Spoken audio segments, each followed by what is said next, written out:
परम शांति। आज हम चर्चा करेंगे जो आज के समय है इसमें ज्ञान मार्ग के अलावा और कोई विकल्प है ही नहीं, सिर्फ ज्ञान मार्ग अनिवार्य है जो आज के समय में। तो जैसे बहुत आत्माएं जो ज्ञान में जुड़ रहे हैं, यूट्यूब में बापूजी के ज्ञान में जुड़ रहे हैं, उनके मन में ये क्वेश्चन बहुत आता है कि मैं बेहद की आत्मा हूँ कि नहीं। मतलब ये क्यों आता है ये क्वेश्चन, तो उसका थोड़ा डिस्कशन करेंगे। क्यों परिवर्तन के लिए ऑलमाइटी अथॉरिटी ज्ञान मार्ग को महत्व दिए हैं। इतने सारे योग के मार्ग बताया गया है, भगवत गीता में भी है, प्रचलित भी है बहुत सारे ये योग, क्रिया योग, भक्ति योग। तो लेकिन जो ऑलमाइटी अथॉरिटी, जो सर्वसत्ताधीश, वो ज्ञान मार्ग को क्यों चुने, जो ज्ञान से ही आत्मा के जागृत करना है, ये मार्ग को क्यों परमपिता ने महत्व दिए हैं, ये बहुत इम्पोर्टेंट है। इसको समझेंगे तो मेरे हिसाब से सारे आत्माएं के सारे संशय दूर हो जाएगा। और बापूजी ने क्यों बोला कि आत्मा की पहचान ज्ञान है, ज्ञान ही पहचान, बाप की पहचान भी ज्ञान है और आत्माओं की भी पहचान, बेहद की आत्माओं की भी पहचान ज्ञान है। तो इसका हम थोड़ा संक्षिप्त में चर्चा करेंगे, जो मेरे अनुभव है मैं उसी से मैं बता रहा हूँ। तो देखो, परमपिता परमात्मा कभी किसी को अकेले छोड़े ही नहीं है। हम अज्ञानता बस में हम अपने आप को अकेले समझ लेते हैं, सोचते हमें कोई नहीं देख रहा है। जब ज्ञान समझ में आ जाता है तब ये हम जान जाते हैं कि बाप अपने बच्चे के साथ हर पल रहता है। मैं कोई चमत्कार या अलौकिक अनुभव की बात नहीं कर रहा हूँ, मैं जो बता रहा हूँ ये सिर्फ ज्ञान की बात कर रहा हूँ। मैं उन आत्माओं के जो अनुभूतियाँ हैं, जो जो ज्ञान में अभी जुड़ रहे हैं, यूट्यूब से जुड़ रहे हैं, उनमें मन में जो संशय है उस चीज़ के बारे में बता रहा हूँ। और वो जो चमत्कार और अलौकिक अनुभव वो क्षणिक होता है, वो साक्षात्कार, इसका कोई वैल्यू नहीं है ज्ञान में। आज के समय जब मनुष्य के पास ना मंत्र शक्ति है ना संकल्प शक्ति है, तब मनुष्य कैसे अपना सदगति कर सकता है। सतयुग में आत्मा संकल्प करता था, दूसरे लोक में चला जाता था। त्रेता में रावण के पास मंत्र शक्ति में अपना अलौकिक विमान प्रकट कर लेता था और तीनों लोक की भ्रमण करता था। ये सब पुराण में है और उस टाइम ये पॉसिबल था क्योंकि आत्मा में भी शक्ति था और तत्व में भी शक्ति था उस चीज को क्रियाशीलता करने के लिए। द्वापर में महाभारत युद्ध में भी सभी जानते हैं कि धनुर्विद्या अर्जुन, कर्ण, द्रोणाचार्य और भीष्म के पास पूरी मंत्र शक्ति था और विभिन्न देव देवियां भी सूक्ष्म शक्ति के प्रयोग से अपना कार्य सिद्धि कर लेते थे। तब ये पॉसिबल था, आज नहीं है। आज कुछ भी पॉसिबल नहीं है, सब प्रत्यक्ष है, सब लोग देख सकते हैं। आज हम इस परिस्थिति में हैं, मनुष्य की संकल्प में कोई शक्ति नहीं है, मंत्र की भी कोई शक्ति नहीं है। मंत्र में और संकल्प में शक्ति तो होता तो ये टेररिस्ट और क्रिमिनल्स आज जो विकर्म कर रहे हैं ये नहीं करते। और आप सभी जानते हैं जहाँ दिन रात मंत्र जाप हो रहा है वहाँ सब विकर्म हो रहा है। ये सब न्यूज़ में देखते हैं, हर जगह पे देखते हैं, चिल्ला चिल्ला के मंत्र पढ़ते हैं और वहीं पर सब विकर्म हो रहा है। ये हर आत्मा को अनुभव करना चाहिए जो जेन्युइनली आध्यात्म में रहना चाहता है, ज्ञान को अर्जन करना चाहता है। ये ज्ञान विज्ञान की समय है, आज नॉलेज की समय है। बापूजी बोलते हैं, बापूजी की बातों को बहुत ध्यान से गौर से अनुभव करना चाहिए। मनुष्य बुद्धि की उपयोग, आज जो बुद्धि जो है, मनुष्य के पास जो बुद्धि है वो लौकिक कार्य की उपलब्धि के लिए ही कर रहा है।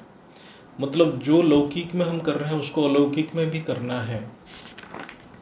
जिस बुद्धि का प्रयोग लौकिक सिद्धियों के लिए, लौकिक उपलब्धि के लिए कर रहे हैं, हम उसको, वही बुद्धि को अलौकिक उपलब्धि के लिए करेंगे।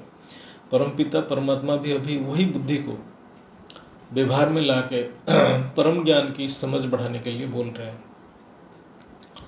जब ऊपर की दुनिया को ना मंत्र ना संकल्प से पहुंच सकते हैं तब बुद्धि की प्रयोग करना पड़ेगा।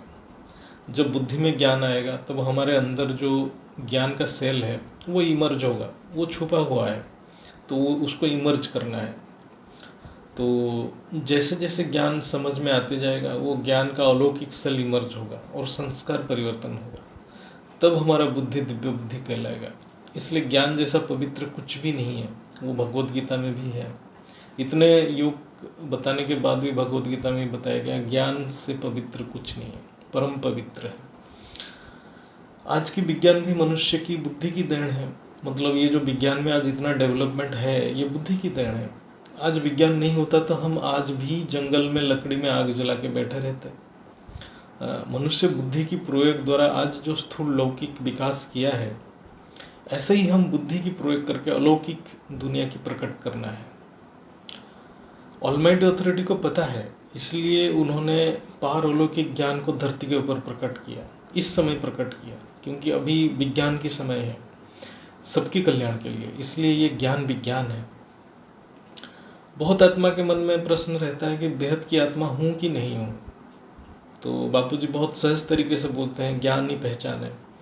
यानी जैसे कोई आत्मा अपने अपने आप को ये प्रश्न पूछता है कि मैं कौन हूँ, मैं बेहद की हूँ कि हद की हूँ, तो उसका उसी समय आध्यात्मिक यात्रा शुरू हो गया। क्योंकि ये तो पहला प्रश्न है, मैं हूँ कौन। और भक्ति मार्ग में करोड़ों साल भक्ति करने के बाद उनको होश नहीं आता है कि मैं कौन हूँ। वो भजन कीर्तन और नाचने कूदने में लग जाते हैं, तो उससे कुछ नहीं मिलने वाला है। तो वो तो कभी फोकस ही नहीं करते हैं मैं कौन हूँ। भक्ति मार्ग में सिर्फ गुरु, चमत्कार, स्वर्ग और सूक्ष्म दुनिया की अनुभूतियाँ इत्यादि में फंसा रहते हैं। अरे ये सुख का अनुभव वो स्थूल सुख या सूक्ष्म सुख हो, सुख सुख ही है, और सुख एक नशा टाइप का है, वो उसमें लगे रहते हैं। तो ज्ञान मार्ग में शुरुआत ही होता है मैं कौन हूँ, मेरा रचयिता कौन है। ये दोनों प्रश्न जो है ज्ञान मार्ग की शुरुआत है। और ये प्रश्न जिस आत्मा में आता है तो वो कोई साधारण आत्मा नहीं है, ये अपने आप को समझ लो। मैं क्या कर रहा हूँ ज्ञान मार्ग में, ये पहला है, मैं क्या कर रहा हूँ, मैं विश्व कल्याण कैसे करूँ, मैं सबकी कल्याण कैसे करूँ, ये मन में आना चाहिए। ऑटोमेटिक है ये संकल्प। जब ये संकल्प आ रहा है वो आत्मा बहुत ऊंची आत्मा है। ये बापूजी भी बोले हैं।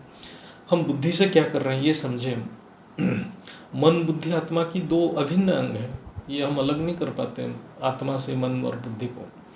तो हम बुद्धि में ज्ञान को मंथन करना, मनन चिंतन करने से क्या मिलता है।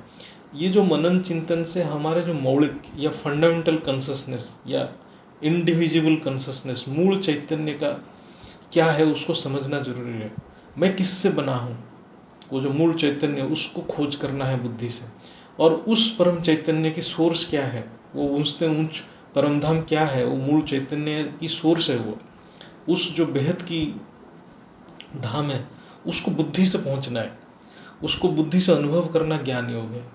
जब ये इमर्ज होगा, ये क्या है कि अभी छुप गया है, ये मर्ज हो गया है, तो इसको इमर्ज होगा तब मन एकाग्र होकर विलीन होगा और सेवा और धारणा हुआ अपने आप होगा। इसलिए बापूजी जो बोलते हैं वही समझना बड़ी बात है। बापूजी की बहुत गहरी बात है सारे बातें। और यूट्यूब में बापूजी के ज्ञान में जो जोड़ रहे हैं, ये तो आप समझ लो कि वो बेहद की आत्मा ही है, नहीं तो उस ज्ञान में नहीं जुड़ेगा। आत्मा के कोई अलौकिक अनुभव या सूक्ष्म अनुभव हुआ या नहीं हुआ, ठीक है, हुआ तो अच्छा हुआ, वो सब मायने नहीं रखता है।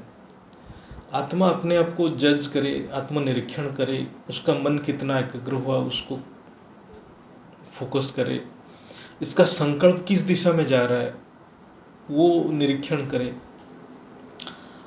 ये ज्ञान योग की जो है प्रोसेस है, ये ज्ञान योग है। अच्छा, भक्ति मार्ग आप करोड़ों जन्म तक कर लीजिए, ये ऊंची स्थिति कभी नहीं आएगा, ये प्रश्न कभी नहीं आएगा आपके मन में। जो ज्ञान मार्ग में इतने कम समय में मिल जाता है वो भक्ति मार्ग में कभी नहीं मिलेगा। आज के समय में भक्ति मार्ग में ना सुख है ना शांति है, सिर्फ माया और कष्ट है। और जो भी अन्य प्रकार के योग कर रहे हैं, जो भी अभ्यास में कर रहे हैं, वो सूक्ष्म शक्तियाँ को, जो सूक्ष्म शक्तियाँ की सुख ले रहे हैं, वो भी माया है, वो ज्ञान के बाधक है। आज के जो पुरुषार्थ है, आज के पुरुषार्थ को आप गहराई से सुनिए, जो ज्ञानी आत्मा सारे सुन रहे हैं। और माँ जी के वाणी को भी, माँ जी की वाणी और आज के पुरुषार्थ दोनों को सुन के उसके ऊपर फोकस करना और बापू जी के ज्ञान को बुद्धि में धारण करना, ये हमारा पुरुषार्थ है। और ये हमें बहुत अच्छी तरह से मिल रहा है, रोज मिल रहा है। और बेहद की पारलौकिक शक्ति जिसे प्रकट करना हमारा ड्यूटी है, सब लोग उसी के लिए योग कर रहे हैं, पुरुषार्थ कर रहे हैं। वो अपने आप होगा, वो समय आने पे हो ही जाएगा। क्योंकि जब हम अपना ड्यूटी करेंगे तो वो आध्यात्मिक शक्ति अपना ड्यूटी करेगा। इसलिए भक्ति मार्ग घोर अंधकार है, आज के समय में तो बहुत घोर अंधकार है। जब इंटरनेट में पूरा ज्ञान बन रहा है और विज्ञान की इतनी प्रगति हो चुका है, सारे जो सूक्ष्म शक्तियाँ को भी विज्ञान प्रकट कर रहा है, इसके बावजूद भी वो ज्ञान मार्ग में नहीं जुड़ रहा है, तो उससे बड़ा मूर्ख दुर्भाग्य मनुष्य और कोई नहीं है। अपने सामने सब कुछ है और लेने के लिए तैयार नहीं है। जो आत्मा दुविधा में है कि मैं बेहद की आत्मा हूँ कि नहीं हूँ, उसके लिए कुछ बातें हैं। पहले वो आत्मा सोचे वो आत्मा के पास क्या क्या ऑप्शन है और वो चाहता क्या है। ये दोनों जो प्रश्न वो अपने आप को पूछे। मैं आपको बोल दूंगा बेहद की आत्मा की, कोई किसी को सर्टिफिकेट नहीं देगा कि वो बेहद की आत्मा। खुद अपने आप को चुनना है, अपना रास्ता भी खुद चुनना है, सब अपने आप को करना है। पहला प्रश्न, आप चाहते क्या है? दुनिया की सुख सुविधा मान प्रतिष्ठा या परमपिता परमात्मा की सानिध्य? ये बहुत इंपॉर्टेंट क्वेश्चन है, ये सबसे बढ़िया क्वेश्चन है। ये आपका लक्ष्य और लक्षण दोनों डिसाइड करता है। इससे आत्मा की क्वालिटी पता चलता है। आपके अंतर मन से अंदर से चाहते क्या है, अंदर की जो आपकी जो इंडिविजुअल कॉन्शियसनेस क्या बोल रहा है, आपका जो मौलिक चेतना क्या बोल रहा है, वो उसके ऊपर फोकस कीजिए। जैसे मैं आपको बताऊं, जो बीके में जितने भी आत्मा गए थे, जो मैंने एनालाइज किया अपने लिए, वो शिव बाबा को पाने के लिए गए थे। ये बहुत अच्छा लक्ष्य है। तो उनमें संस्कार परिवर्तन हुआ। जो शिव बाबा को सचमुच के पाने के लक्ष्य में गए थे, उनको उनका संस्कार परिवर्तन भी हुआ और वो बेहद की बाप के पास भी आए, बापू जी के ज्ञान में भी आए। उनका क्योंकि उनका मार्ग प्रशस्त हुआ। क्योंकि आप एक कदम बढ़ाते हैं तो वो बेहद की कदम बढ़ाते हैं, बापू जी बोलते हैं। और ये बीके के ज्ञान में इसमें साबित हुआ है। मैंने देखा जो आत्माएं जो बीके पीवीके में सचमुच में शिव बाबा को पाने के लिए गए थे, वो तो बापू जी के पास आ ही गए हैं। और जिसको नहीं चाहिए था शिव बाबा, तो वो जहाँ रुकना है रुक गए, उनको जो चाहिए था वहाँ मिल गया। अच्छा, जो आत्मा सोच रहा है कि मुझे इस दुनिया में कोई सुख नहीं मिल रहा है, चारों तरफ से परेशान है, सभी बहुत लोग परेशान है, कर्म बंधन में है, और वो अध्यात्म में आ रहा है, उसको थोड़ा राहत चाहिए, और राहत मिल भी जाता है, भगवत कृपा से मिल जाता है, लेकिन वो उस सुख में रह गया, तो वो मुक्ति वाला आत्मा है। लेकिन वो राहत मिलने के बाद उसकी जो भगवत प्रेम बढ़ गया, बेहद की ज्ञान में रुचि आ गया, और बेहद की बाप को समझने में लग गया और उनको प्रेम करने में लग गया, वो बेहद की आत्मा है। जिसको सिर्फ बेहद की परमपिता चाहिए, वो बेहद की ज्ञान को आत्मसात करेगा। उसके पास कोई ऑप्शन नहीं है, एक ही है, बेहद की विज्ञान और मूल चैतन्य शक्ति को ज्ञान योग से इमर्ज करना।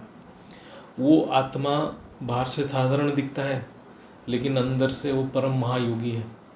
भक्ति मार्गी में आत्माएं महायोगी जैसे दिखते हैं, उनका ड्रेस कितने अजीब से डिफरेंट ड्रेस पहनते हैं, चीता चैतन्य क्या क्या लगाते हैं, लेकिन है महाभोगी, उनको कोई ज्ञान नहीं है। इसलिए आत्मा के मन में कभी कोई डाउट नहीं होना चाहिए कि वो बेहद की है कि नहीं है, क्योंकि उसके पास एक ही ऑप्शन है, एक ही ड्यूटी है, ज्ञान और योग। जब आत्मा आकलन करता है कि मुझे ज्ञान से क्या मिलेगा, फिर ज्ञान में जुड़ता है, तब उसके पास दो ऑप्शन है, सांसारिक वस्तु या परमात्मा। फिर आप समझ लो आपको चाहिए क्या। तो आत्मा को खुद निर्णय लेना पड़ेगा कि वो बेहद की आत्मा है कि नहीं है। लेकिन एक बार निर्णय ले लिया तो फिर पीछे मुड़ के यानी हद को दुनिया को नहीं देखना है, पूरा आगे बढ़ जाना है। हद के दुनिया में तो रहेंगे ही, रहना ही पड़ेगा अभी, जब तक हम अपने कर्म बंधन और ज्ञान पूरा नहीं कर लेते और मूल चैतन्य शक्ति को जागृत नहीं कर लेते। ये तो हमारी ड्यूटी है, अपना ड्यूटी है, खुद का ड्यूटी है। और एक है बहुत इंपॉर्टेंट चीज़ है, गुरु अनेक है, असंख्य गुरु है, लेकिन बाप एक है, इसको याद रखना है। गुरु शिक्षक है, उसका काम है शिक्षा देना, लेकिन बाप ज्ञान के साथ देखभाल भी करता है, ये हद में भी है। इस सृष्टि में सबसे ऊंचा रिलेशन बाप और बच्चा की स्नेह का बंधन है। एक गुरु से शिक्षा खत्म हुआ तो दूसरे गुरु के पास जाता है, लेकिन बाप अल्टीमेट है, एक ही है, आदि अनादि है। फिर किसी के पास जाना नहीं है, जब उसके पास पहुंच जाना है तो किसी के पास जाना है नहीं है। जो बाप को छोड़ देता है उसका इस दुनिया में कोई नहीं है। इसलिए ज्ञान मार्ग के अलावा कोई विकल्प नहीं है, कोई भी विकल्प नहीं है। बेहद की परम शांति, बेहद की परम शांति, बेहद की परम शांति। माँ जी बापू जी को नमन। परम शांति की परम शांति सोचो, बोलो परम शांति। Join us daily for live meditation, 10 p.m. to 11 p.m. on YouTube Live. Subscribe now. Website www.paramshanti.org. Email us anand@paramshanti.org. Like, share, subscribe. Join today. बेहद की परम